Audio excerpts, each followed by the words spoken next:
ఇంకో చిన్న వాడుతున్నది, అది కూడా ఒక్కసారి చూసేద్దాము. అందరూ గాంధీ జయంతి అంటే గాంధీకి మొక్కుతారు, దండలేస్తారు, ఆయన చేసిన గొప్ప ముచ్చట్లన్నీ మల్లో మల్క యాద్ చేసుకుంటారు. కానీ మంచిర్యాల జిల్లా దండేపల్లి మండలం పబ్లిక్ మాత్రం గాంధీ తాత ఏం చెప్పిండో అది మేం బరాబర్ చేస్తాం, చేసి చూపిస్తాం అని ఇమానం తిన్నారు. గాంధీ జయంతి కార్యానికి హాజరుపడ్డ మంచిర్యాల ఎమ్మెల్యే ప్రేమ్ సాగర్ రావు మొదలు గాంధీ తాత విగ్రహానికి పూలదండేసి ముంగట జరగబోయే పనులకు శంకుబండ పాతే కార్యంగానిచ్చిండట.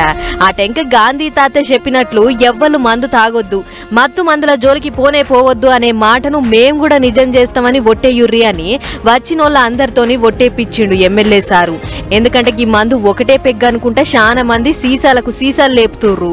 కాబట్టి చాలా ఇళ్లల్లో గాసం ఎల్లక బలిమీటికి జీవి తీసుకుంటుర్రు. మీరు గట్ల కావద్దనే గిట్ల ఒట్లేపిస్తున్నా. మీరంతా గీ ఒట్టుకు కట్టుబడి ఉంటే గాంధీ తాత ఆశయాన్ని మనం 100% అమలు చేసినట్లే అని మాట్లాడుకొచ్చిండు సారు. ఎమ్మెల్యేతో పాటు జిల్లా కలెక్టర్ కుమార్ దీపక్, డీసీపీ భాస్కర్ సార్లు కూడా హాజరుపడి మీరు చేస్తున్నది గొప్ప ఆలోచన అన్నట్లు మాట్లాడుకొచ్చిర్రు. సరే అంత బానే ఉంది గాని రేపు వచ్చేది దసరా పండుగ, తెలంగాణలో అయ్యే పెద్ద జోరైన పండుగ. ఆ రోజు ఎంత తాగొద్దు అనుకున్నా ఎవరిలో ఒకళ్ళు పోస్తూనే ఉంటారు. మరి ఎలా ఎమ్మెల్యే ముంగట ఓట్లేసిన వాళ్ళంతా రేపు దసరా పండుగ నాడు ఆ ఓట్లు తీసి దండేపల్లి గట్టు మీద పెడతారా ఎట్లా అని అనుకుంటుర్రు ఈ ముచ్చట చూసిన పబ్లిక్.